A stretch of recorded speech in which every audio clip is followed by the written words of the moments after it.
The term King of the South is something that's been heard among us for a long time, but I would suggest that probably there's quite a few that's not quite sure why we speak about the King of the North and the King of the South. But if we've got that Daniel 11 open, it helps us a lot to see what the whole sense of it is. It's taken from this chapter. So in verse 40, as we started the reading this afternoon, it says, "At the time of the end shall the King of the South push at him." And the reaction of the King of the North is this, that the King of the North shall come against him like a whirlwind, with chariots and with horsemen and with many ships, and he shall enter into the countries and shall overflow and pass over. In the context of this, of chapter 11 that is, there is a debate or a contest going on between two kings.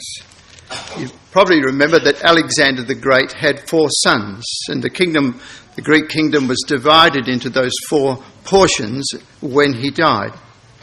And after some years, there was only two of them left, effectively. One was the Seleucid kingdom that was in the north, and the other was the kingdom of the Ptolemies, which was in Egypt and the south. And sitting between them, of course, was the glorious land. And so there was a contest between the Seleucids of the north and the Ptolemies of the south, and that was the king of the north and the king of the south. Just to emphasise that, and I think this is a useful thing to have in your mind, if you come to chapter 11, you'll see how many times those expressions are used. It's the story of chapter 11. So when we pick it up there in verse 40, it's got all this background behind it. It helps to see that, doesn't it? Verse 5, "And the king of the south shall be strong, and one of his princes," etc. It goes on to verse 6, "The king's daughter of the south shall come to the king of the north." It's there again in verse 8, "He shall continue more years than the king of the north." And verse 9, "So the king of the south." And so it goes right through this chapter on that kind of thing. Then finishes, I might say, in verse 40. So verse 40 is the end of a story that was played out in history between those two powers back 300 years before Christ, going up towards more like 150 years before Christ. So verse 40 then's taken a jump, obviously, hasn't it? It's not about the Seleucids. It's about the time of the end. There's no question about what time it's about, because it says in verse 40, it's the time of the end. In other words, the end of this oscillating contest between north and south is going to be, verse 40, the time of the end.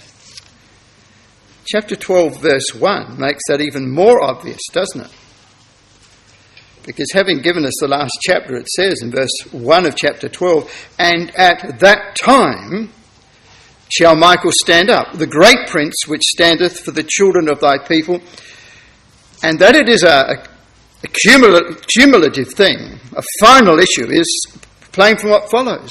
"And there shall be a time of trouble such as never was since there was a nation, even to that same time.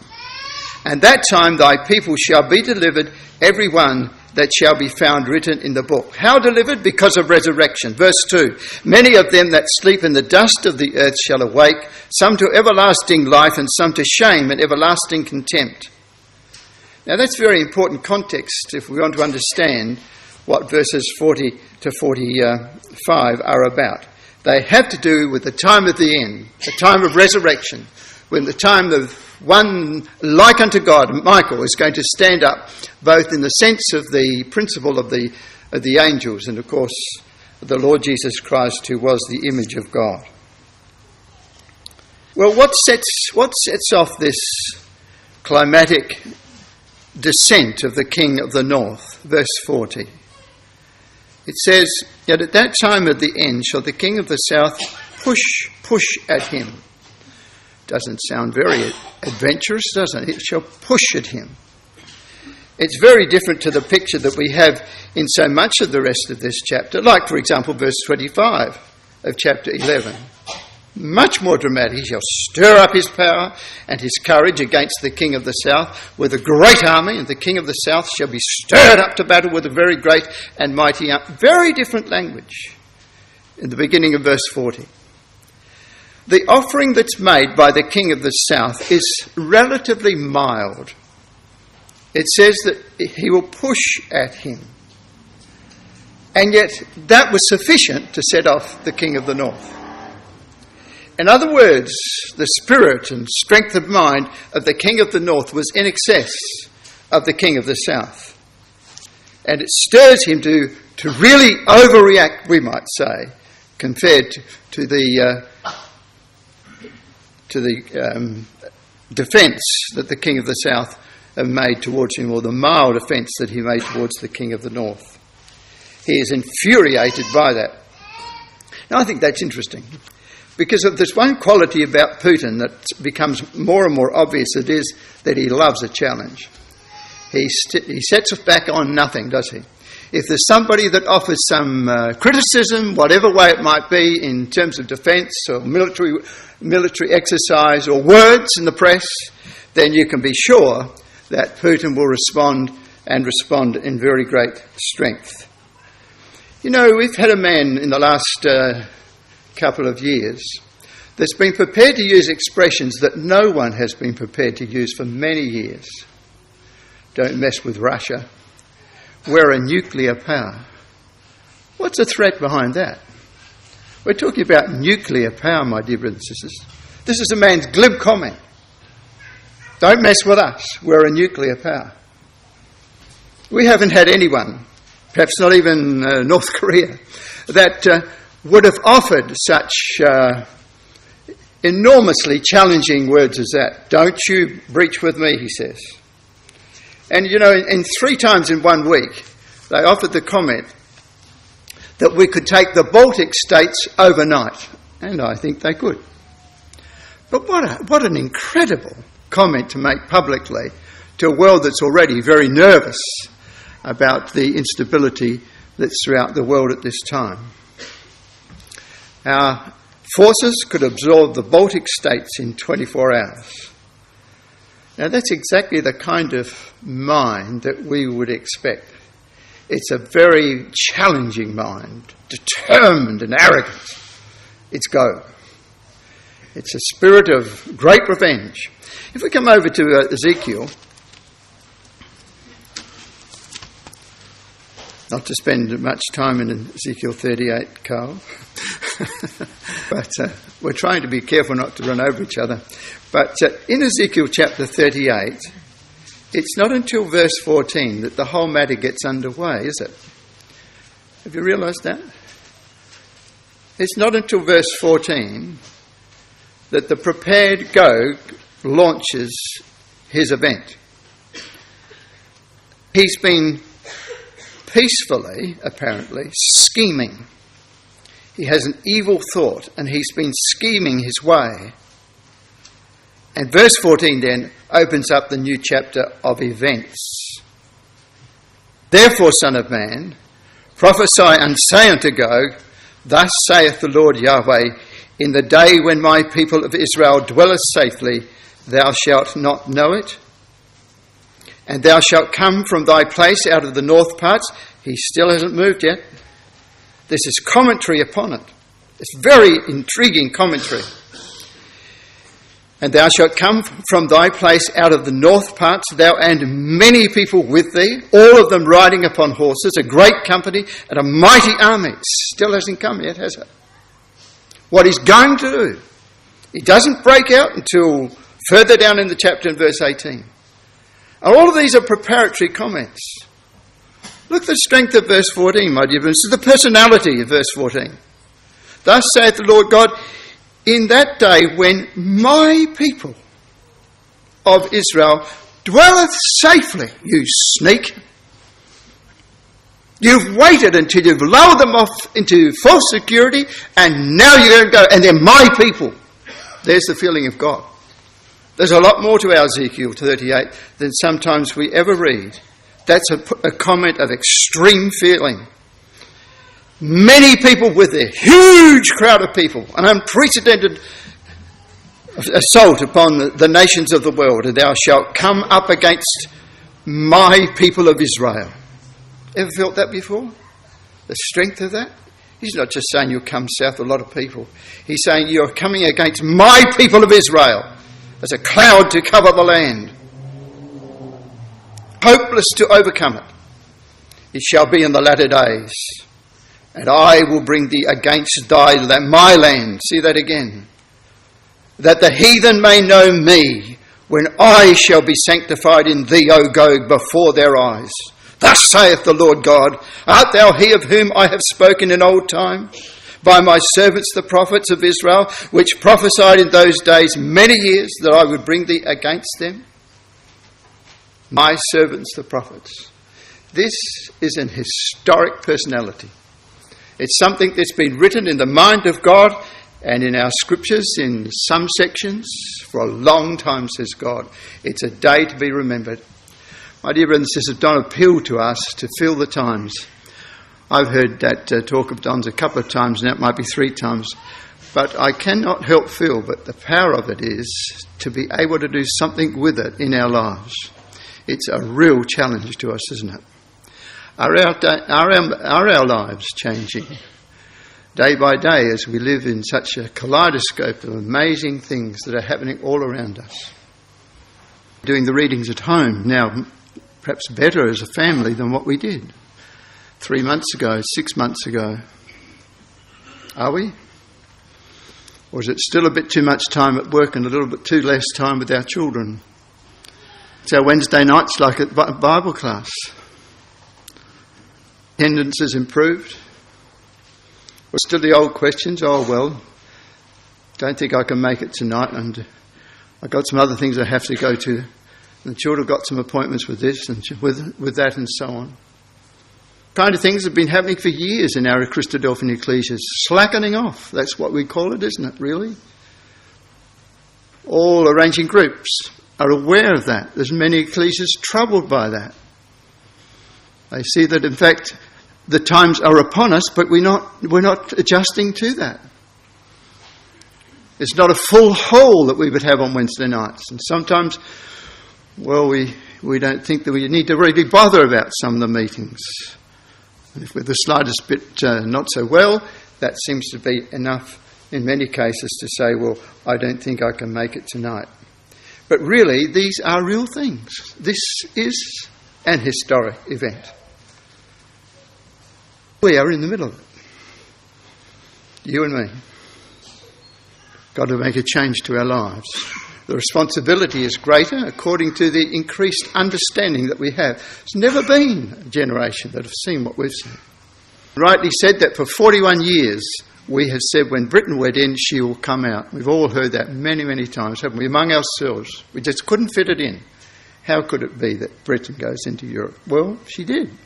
Stayed there for 43 years. Last 2 months she's gone out. And we're excited about that. But how has that affected? There's the question, isn't it? Mightily interesting, tremendously interesting. But the question really does come home to us. How has that affected my life? The life of my family, the life of my ecclesia.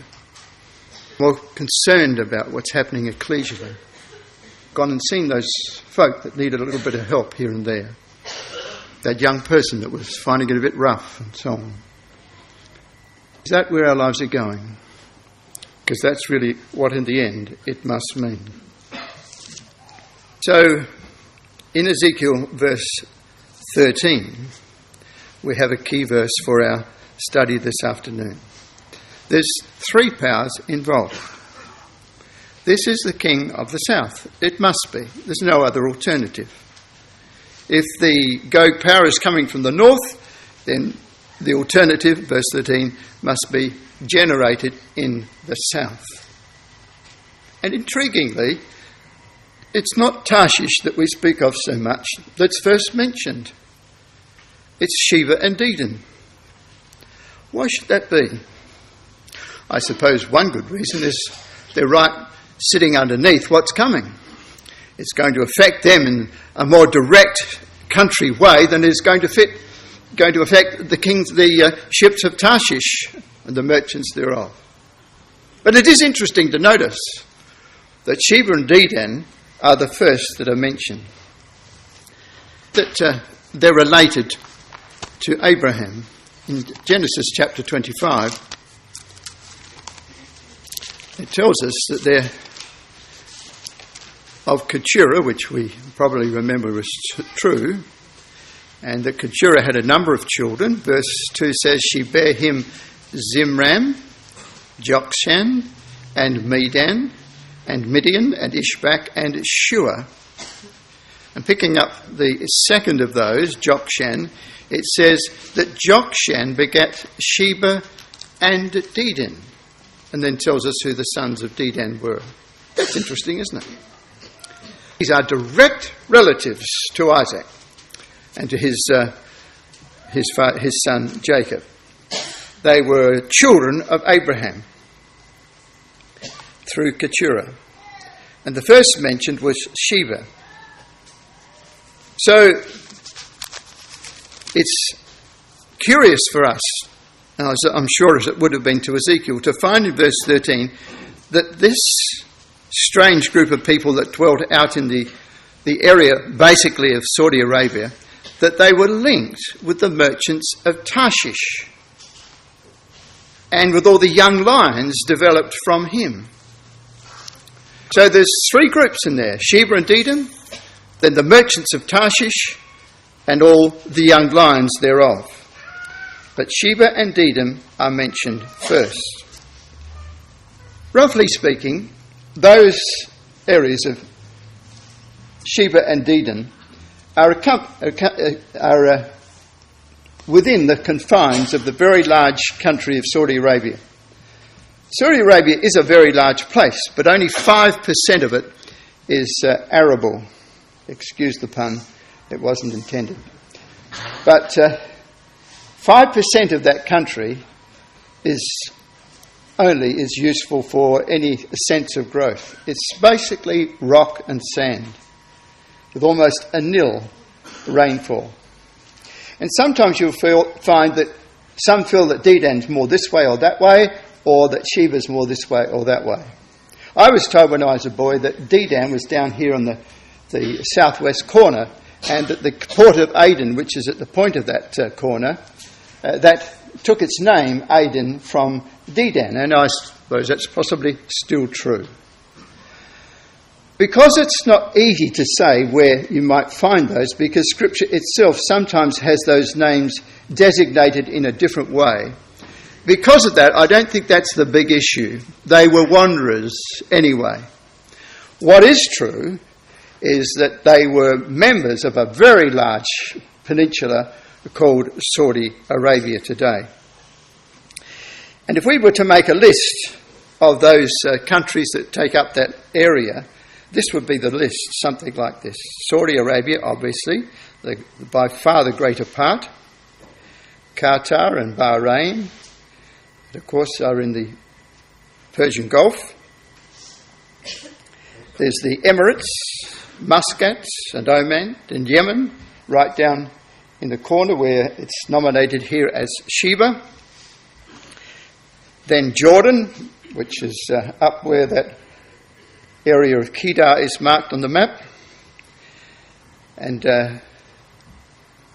then to Egypt, of course, which is at the very south section, includes some of Egypt, although Daniel tells us that Egypt believed that she would escape the northern invader. So they are essentially the countries in the world today that are grouped together in this term Sheba and Dedan. There was until recent years no real borders, and there wouldn't be, even today I'm sure, in many cases could you go and find an actual border, a fence that says this is Emirates and this is Muscat and this is Oman. It hasn't ever been like that. It's only when the British came into that area after World War I that they sort of drew this up. Churchill said of Jordan, he said, will be our friends, he said, because I made it up one Saturday afternoon on my desk. He just drew the line and that was Jordan. That's how it was after World War One. There was hardly any industrial development in Saudi Arabia. But it did have an ancient relationship with Israel. Now this is interesting. Let's come back to the days of Solomon in the 1st of Kings chapter 10. This is the time when the Queen of Sheba visited Solomon. Interestingly, Jesus calls her the Queen of the South, which is interesting, the South. Luke chapter 11 and verse 29. So we read of her coming in chapter 10, when the Queen of Sheba heard of the fame of Solomon concerning the name of Yahweh. She came to prove him with hard questions. Underline her interest. Her main point of interest was concerning the name of Yahweh. This lady is a very special person. She didn't come for anything higher than her great interest about the God of Israel. And it's on that note, verse 9, that she closed her account. Blessed be Yahweh thy God, which delighted in thee to set thee on the throne of Israel, because Yahweh loved Israel. What did she know about Israel? What did she know about Yahweh's love of Israel? What did she know about the history of Israel? Set thee on the throne of Israel because Yahweh loved Israel forever. Now there's something that's gone through there, isn't there, from Keturah, from Abraham. There's something that lady knows about the history of Israel. It must be the case. I've never seen that in the record before, but I can see it now. Because Yahweh loved Israel forever, therefore made he thee king to do judgment and justice. And she brought some wonderful gifts. Verse 2. She came to Jerusalem with a very great train, with camels that bear spices and very much gold and precious stones. And when she was come to Solomon, she communed with him of all that was in her heart. Some pretty good gifts, weren't they? And again, look in verse 10. She gave the king 120 talents of gold, and of spices very great store, and precious stones. There came no more such abundance of spices as these which the Queen of Sheba gave to King Solomon. So this was a very special visit from a very special person to Solomon's presence in Jerusalem. She looked at all the things that he had, and she was just absolutely overcome with the wonder of it all. But the thing that impressed her most was when she saw the descent by which Solomon went up into the house of Yahweh. It says in verse 5, the meat of his table, the sitting of his servants, there was a dignity, a poise.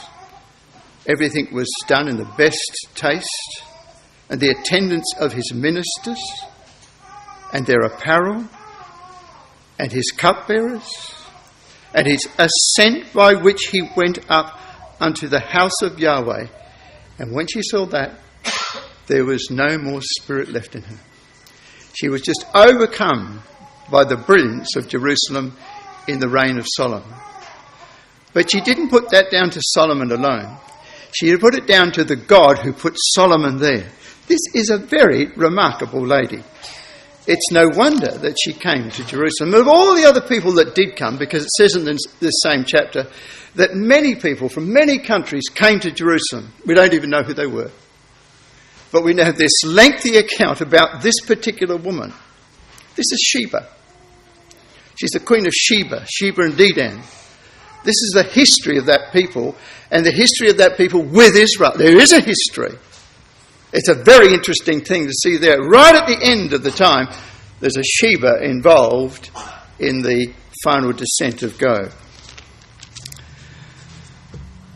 So over in the rest of that chapter, it notes the things which she brought. It says in verse 12, the king made of the almug trees pillars for the house of Yahweh and for the king's house, harps also and psalteries for singers.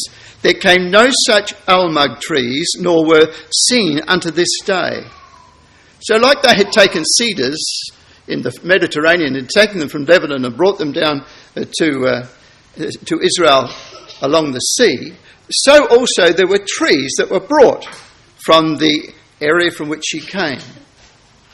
And it says in verse 13, and King Solomon gave unto the queen of Sheba all her desire, whatsoever she asked, beside that which Solomon gave her of his royal bounty. So she turned and went to her own country and her servants. Now the weight of gold that came to Solomon 1 year was 666 talents of gold, which happens to be 666 talents of gold, interestingly. Beside that he had of the merchant man, and of the traffic of the spice merchants, and of all the kings of Arabia, and of the governors of the country. So this is not just a single person's fascination with Israel, is it? This is a lady that's representing a whole region of people from Saudi Arabia, as we might put it, or Sheba and Dedan and the other peoples that were in that area. And that's all coming to Solomon, to Israel, spice merchants, and of all the kings of Arabia and of the governors of the country. Verse 22 outlines some more of it, but it's more interesting. It says in verse 22, for the king had at sea a navy of Tarshish with the navy of Hiram. Once in 3 years came the navy of Tarshish, bringing gold and silver, ivory and apes and peacocks.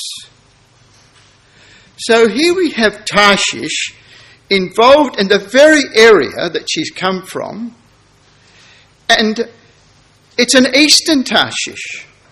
For the goods that they brought are mentioned: gold and silver, ivory and apes and peacocks. Now you don't get ivory from anything else than elephants. And you don't get any elephants on the coast of France or the coast of the Mediterranean, do you? They belong to India, as of course do apes and peacocks. It's interesting that an English poet, in a poem that was called Cargoes, spoke once, didn't he? He wrote this. He said, a dirty British coaster with a salt-caked smokestack butting through the channel in the mad March days, with a cargo of ivory, apes and peacocks, sandalwood, cedarwood and sweet white wine. I had to learn that at school and stuff. Well, I find it intriguing because it's showing that when he wrote that, John Masefield, which was, I think, in the early 20th century, he was a poet laureate at the time, when he wrote that, they were the things which he knew came to Britain at that time. And of course they came through the Suez Canal from India, when India was the crown of the British people. Exactly the same. It's all a rerun of history, isn't it? What Britain did in the 19th and 20th centuries had been done before with the kings of Arabia and the Queen of Sheba. So it was a very major thing. And it all came really from further east. So they traffic along the coast, they slipped through, well, they couldn't slip through the Suez. Does that mean, therefore, that part of Tarshish, which was found on the east, was separate from that which, for example, Jonah used when he caught a boat going to Tarshish? No, it doesn't. And they've actually discovered more recently that there are indications, little things that have been found, that show that Tarshish did go round the African continent and came up the other side and therefore into the Mediterranean. So there was an eastern Tarshish and there was a western Tarshish. But they were somewhat related, as we might expect that to be. You only have to think about that in terms of Britain, and you can see that the whole thing has been played again, hasn't it? Having a definite and strong connection in India and the other countries nearby India, and therefore also a tremendous trading outlet in the western side as well. And as a principle over that, you really had Tyre, which was, of course, up on the Phoenician coast, on the Mediterranean coast. So that was the principal city around which those things were happening, and Tarshish was travelling. Its representatives were travelling, as they were on the east, so they were on the west, but Tyre was the centre of it. And so in 1 Kings chapter 10 and verse 22, we have echoes of things that were to come a couple of thousands of years later. That's a very interesting piece of background. If we look in Isaiah 23, a little verse in the beginning of that chapter. This afternoon we read from verse 6, didn't we? In Isaiah 3, shows us the very strong connection that Tyre had with Tarshish. So that this chapter, which is a deluge against Tyre, the destruction of the city of Tyre and of its consequences, it's natural, therefore, that her traders, her principal traders, the ships of Tarshish, are mentioned in this chapter, and they are a number of times. Verse 1, again in verse 6, pass you over to Tarshish, verse 10, and again in verse 14. So the connections between Tyre and Tarshish are very keen to see. It's quite a thrill to see how much that is echoed in the history of Britain as well. Now that trading ability is quite an astonishing thing. It didn't always remain just in Tyre, because Tyre was eclipsed. Where did it go then? Well, it went to places like Venice and Genoa on the Italian coast, or Carthage on the North African coast, as opportunities came and went. Later on, when you got to later centuries, like the 16th century, 17th century and so on, then countries came involved in that as well. Holland was one, Spain was another, and of course Portugal was another. So it wasn't always Britain that was perhaps at the head of the merchant side of the world. Those other countries and cities became centres of it as well. Right, I'd like to make a few comments about the really unique nature of British attachment to the sea. If I was to ask you, who do you know in your life that went to sea? Was there any boy in your class that when he finished it, he went to sea? I can't think of anyone in my class. Had some good swimmers, but they didn't go to sea. But there isn't, is there? Australians very rarely seem to end up in that occupation of life. But Britain, with a mere about 10 million people, on a country that was no bigger than the state of Victoria, Gloucester, I suppose you'd think, but it's a small state with just 10 million people. It had control and developed something like 48 countries. Now that's an astonishing achievement, isn't it? I suppose because it wasn't attached to land, it therefore created a natural thought to go beyond the very limited nature of its coastline. Fair enough. But it's also a special thing in history to have, surely, any nation that's ever attempted to have anything like that degree of dominance or interest in world trade.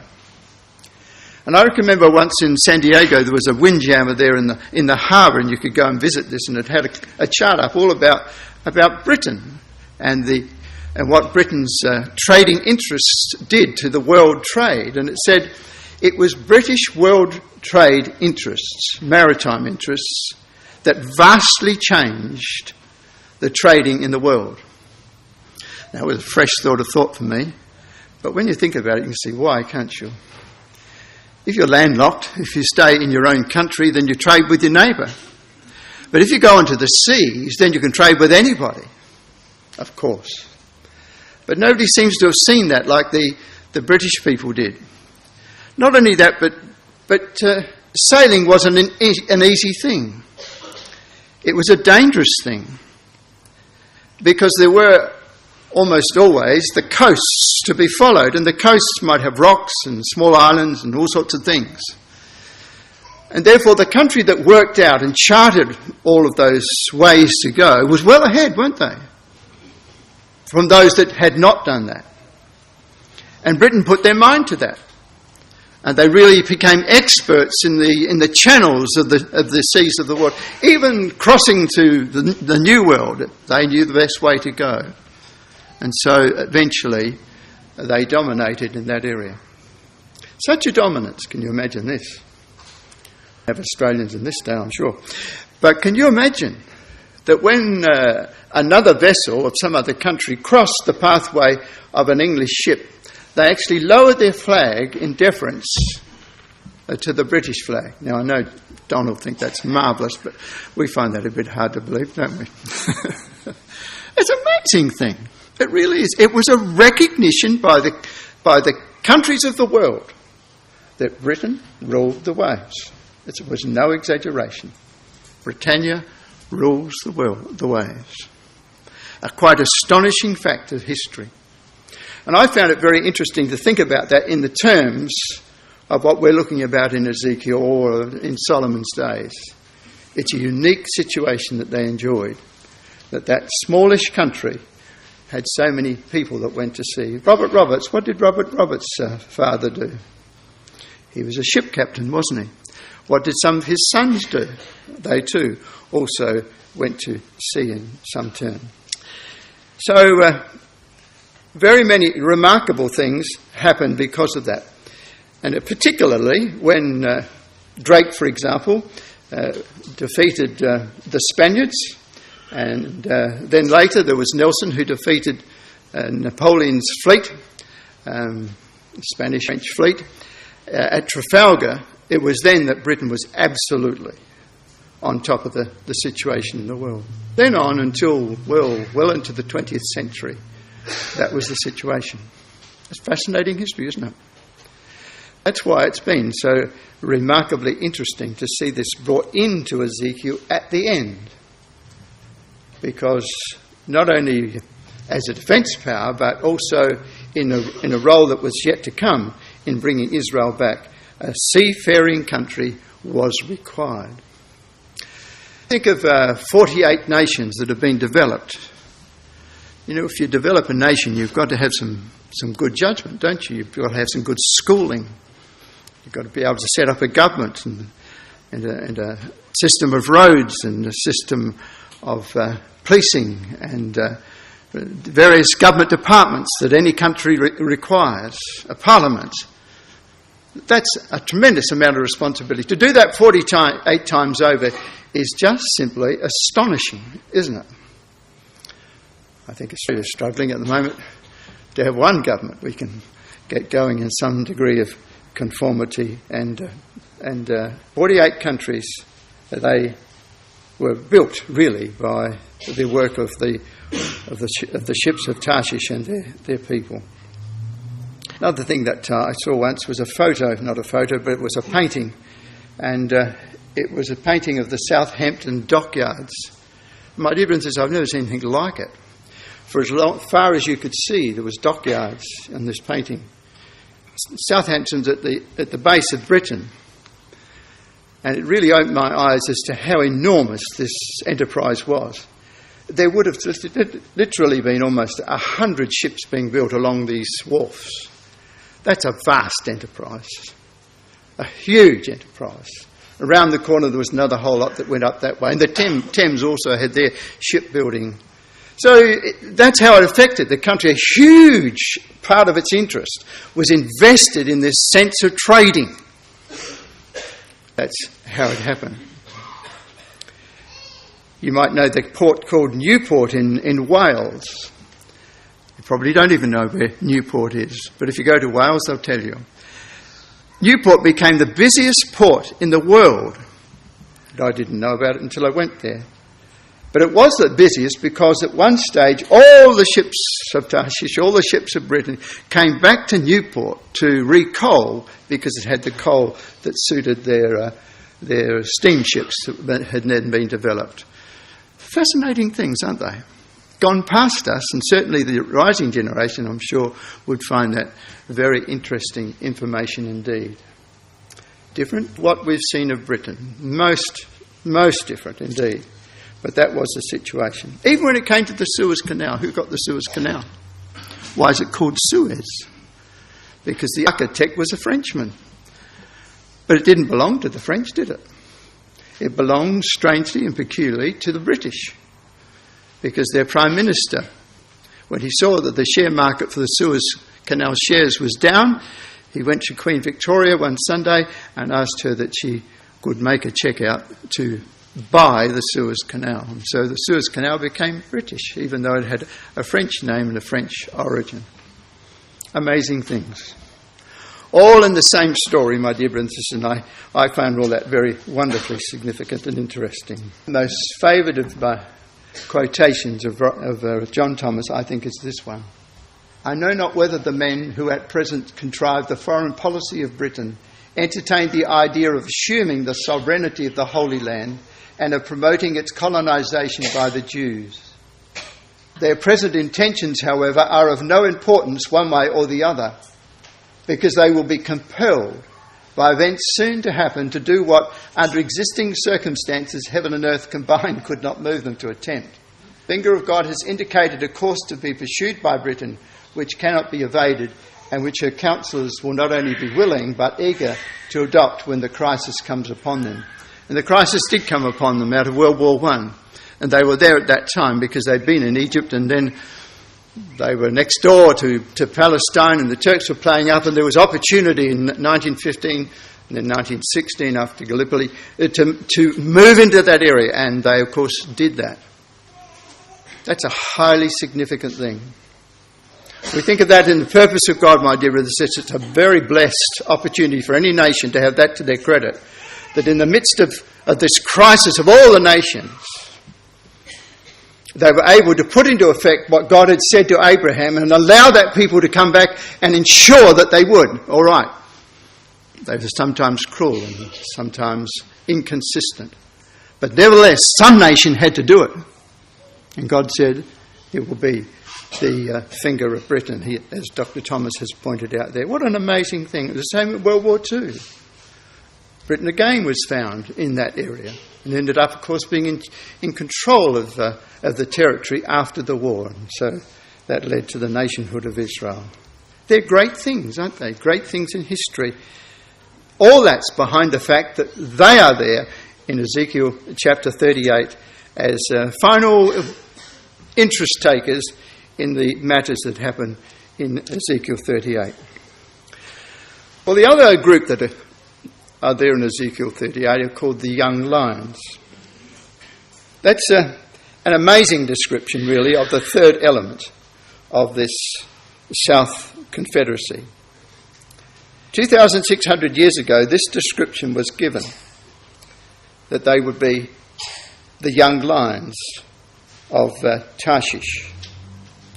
What relationship would Tarshish have with Sheba and Dedan 2,600 years later? What an amazing record. We just read it. But my dear brothers and sisters, that's just a phenomenal thing in the Bible, isn't it? 2,600 years before it happened, there was evidence, once investigated, that it would be Britain that would be involved in that. How would you ever imagine that such a detail was put into Ezekiel all that many years beforehand? Wonder how ever did it happen? Why was Sheba and Dedan related to the ships of Tarshish at that time? How did it happen? Well, I never really knew until recently exactly what those steps were, but in the next few slides you'll see exactly how it did happen. 1922. There are a number of, call them kings if you like, kings of Arabia, to use that term back in 1 Chronicles chapter 1922. Ibn Saud created the empire of Saudi Arabia. He was a British ally who valued his new connections with European powers. As ally, Ibn Saud had, above other tribal leaders of the Arabian desert, unique appeal. His need for weapons and finance was sufficiently unbounded to make him amenable to the will of the donors. So some of these princes that lived in the area of Saudi Arabia obviously used the trade that came up and down through the Red Sea. And Ibn Saud, hitherto in my experience unknown completely by that name, he became friendly with the British as they were travelling up and down. Well, that's exactly the story, isn't it, that we're looking for? How come alongside Sheba and Dedan does it mention the ships of Tarshish? This is the story. The British were passing through, and this man had appeal, and he had money. Because he had money, he therefore wanted to have some defence for his country, so he talked to the British. They were very happy to see him selling weapons and improve his security. It wasn't an even playing field, of course. This is Britain's Secretary of State, the first Earl of Crewe. Sounds very grand, and he looked very grand indeed. Well, he pithily summed up the British objective. What we want is not a united Arabia, but a disunited Arabia, split into principalities large enough for our suzerainty. A little bit excess, doesn't it? But that was the British attitude. The place was really wide open for colonisation and redraft. And that's what Britain did. And it's by members as humble as Mr. Crewe that it was done. Britain quietly supported Ibn Saud in a series of conquests that in 1927 brought him recognition of Hijaz, a title changed to King of Saudi Arabia in 1932. So he became the King of Hijaz, and then that title was changed and he became King of Saudi Arabia in 1932. Is that interesting? 1932 is only 4 years before oil is found in the sands of Saudi Arabia. Before it was found, Saudi Arabia was a very different value than after 1936. 6 years later, in 1938, oil was discovered in Saudi Arabia and Britain was already in the place of advantage. So Britain has had a long-standing relationship with Saudi Arabia and with America, has been locked into a conflict between Arab nationalism and the march of Zionism. On the one hand, they wanted now to make contact with these people that owned this great big desert, but they were Arabs and they were opposed to what Britain was doing in Israel for the Jewish people, and they had to balance those two things together. It was a very difficult match. But 1938 made Saudi Arabia very, very important, of course. Well, this is just some of the pictures through the time. Here's the Queen, our current Queen, when she was just a young Queen, and even there, she, together with Burrow, is welcoming to London some of the sheiks, the kings of that area. It's a long relationship, isn't it? She's been there since, and they really did dress up for him. They really turned the show on. Look at that one. It's lined with people in London. Who's this? It's King Ibn Saud of Saudi Arabia, come to visit London. They've obviously now realised that Saudi Arabia was exceedingly important to their cause. This is all building up, isn't it, to the little expression that Ezekiel says, Sheba and Dedan and the merchants of Tarshish. This is how it happened. The oil was discovered just at the right time, like it has been recently, just at the right time to discover it again for different purposes. But how interesting that is. I mean, who ever got such a showy trip as that in all history? And, of course, that's the Queen as well at a later stage in her life. And there is Lord of Saudi Arabia with Prince Charles. Here's some discourse of the Saudi people. They don't do that for everybody. I don't think the Australian Prime Minister ever got that sort of treatment, did he? But it just shows you, doesn't it? The British knew what they were doing. When it came to Saudi Arabia, they knew they had a very, very wealthy visitor. Older lady, not so long ago, that is. He gained special services. Now, I find this exceedingly interesting. This is a project which is called Hatar al-Batin. And the little dot of blue, which is there, is the centre of an operation that is nothing short of phenomenal. And it's happened just 3 months ago. And it involved amazing numbers of people. I'm going to show you where they are, but that's where the operations were. What else is at Hatar al-Batin? I doubt if there's anything. You'd be lucky to find a bush there. It's a totally unknown spot, really. But now it's a spot of extreme significance. What are we looking for? We're looking for something developing in the south that's going to It's going to push at the north. Something's developing in the south that will be a deterrent to the plunge from the north. Could any of these powers really claim that they've ever thought seriously about that? Well, I don't think they really had thought seriously. When they did, they didn't have any answers. The time when they were very worried about it. You might remember that Sadat in about 1974, I think it was, as president of Egypt, he threw out 20,000 Russians. Do you remember that? Russia's been there before. This old hat for Russia. Putin knows it's old hat. He wants to put the old hat on again. He's determined it will be that way. He wants to go back and get hold of those lands where once they had 20,000 Russian soldiers and built the dam and so forth in Egypt. He has not forgotten that Russia had a border of influence very much beyond her own borders. He wants to get that back. And he had, of course, forces in Libya as well. Tunisia.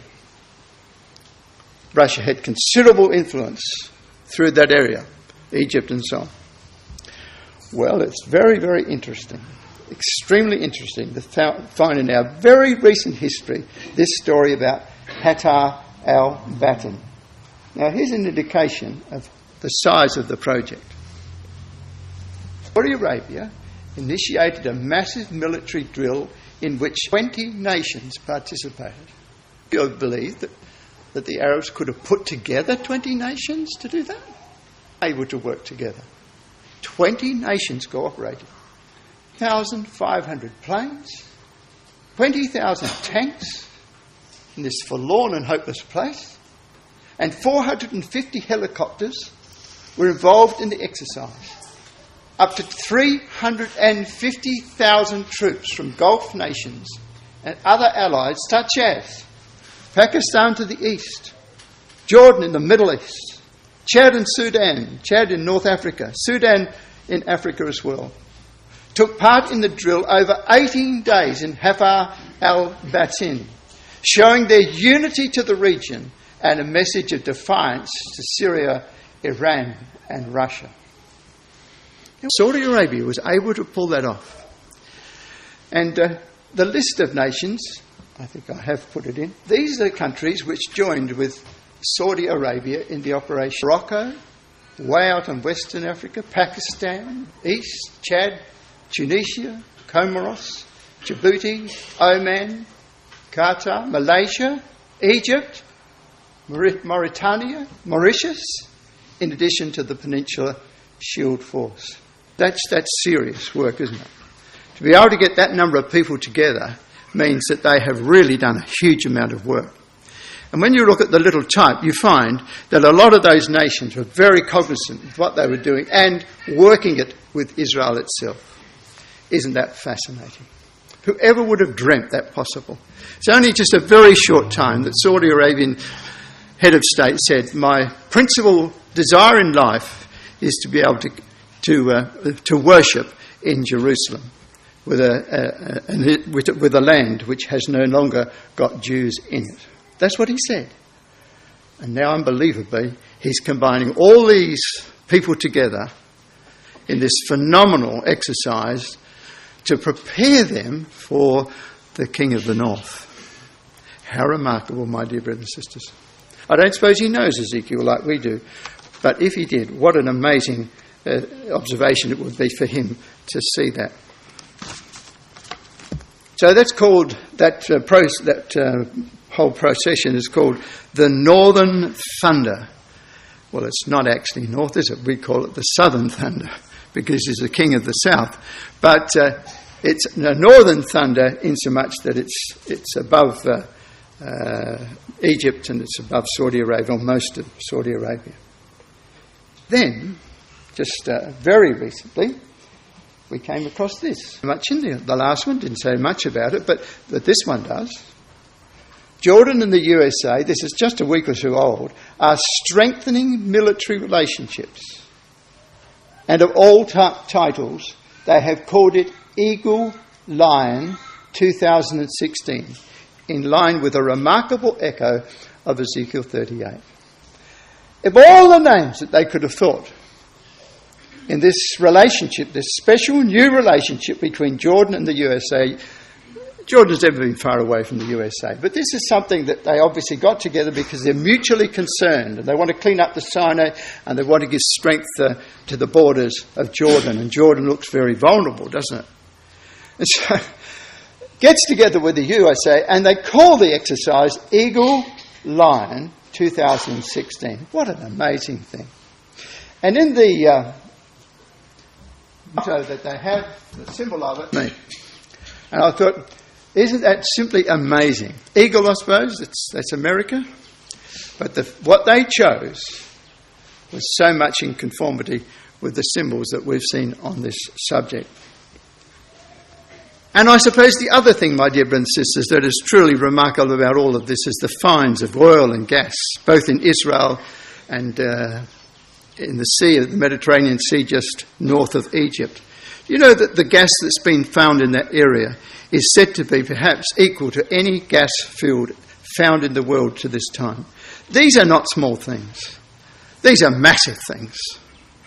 What Israel has found in the Mediterranean, just off from Cyprus and so on, they're enormous ventures. And there's the king of the north running around now desperate with his notes to make an agreement with Israel about that gas, or with Egypt about their gas, or with Israel about its oil. How amazing that is, my dear brothers and sisters. Wasn't it spoil that was mentioned by the prophecy? I can remember Brother Peirce once saying that the spoil is oil. And we all thought, oh, that's a bit quaint. But lo and behold, we'd all think that's not bad, is it, today? The spoil is oil. And gas is not. It was never found for all those years. Now these countries are feeling the pressure is upon them. Well, my dear brothers and sisters, really, the pressure is upon us, isn't it? Who else know those things? Who else cares? Do you care? Do care. And we want our children, we want our teenage children to know those things and be serious enough to bind up their minds to take in what that really means to us in our families, in our ecclesias, and in our Christadelphian brotherhood. We are a very blessed people indeed.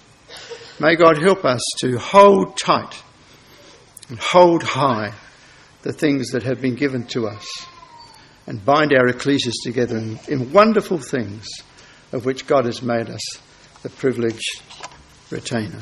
Thank you.